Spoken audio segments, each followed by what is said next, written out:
Mehmet Dindal, ziraat mühendisi, aynı zamanda ziraat danışmanıyım. Ve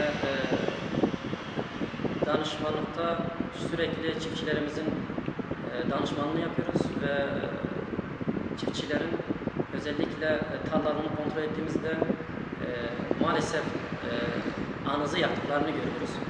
İşte anız yakıldığı zaman çiftçilerimizin ne kadar zarar ettiğini bir bilseler zaten yapmalarına ve buna yeltenecekleri bir durum olmaz.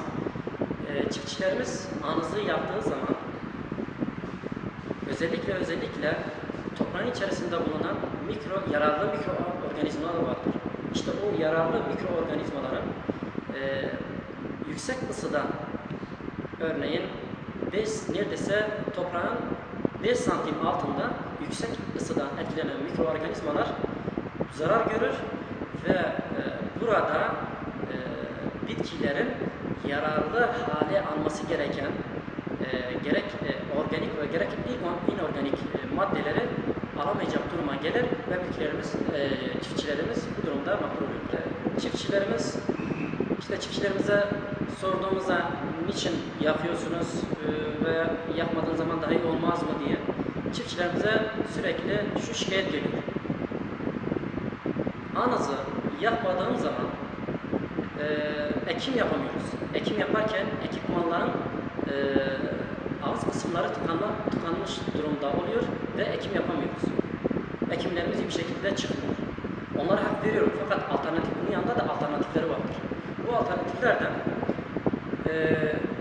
anız yapmadığımız zaman anızın içerisinde bulunan yani toprağın içerisinde bulunan fazla su ve attığımız gübre anız tutmuş durumda, depolanmış durumda. Ve bitki ihtiyaç duyduğu müddetçe sürekli kendi içerisinde bulunan kılcal damarlar aracılığıyla su ve gereken gübreyi alır. O şekilde bir serum şeklinde bitki alması gerekenleri aldığından dolayı çok bir şekilde çiftçilerimiz bunu iyi bir şekilde verim aldılar ve bunu iki tarlalarında göz önünde bulundurup denemelerini istiyorum ve iyi bir şekilde verim alacaklarını kesin ve kes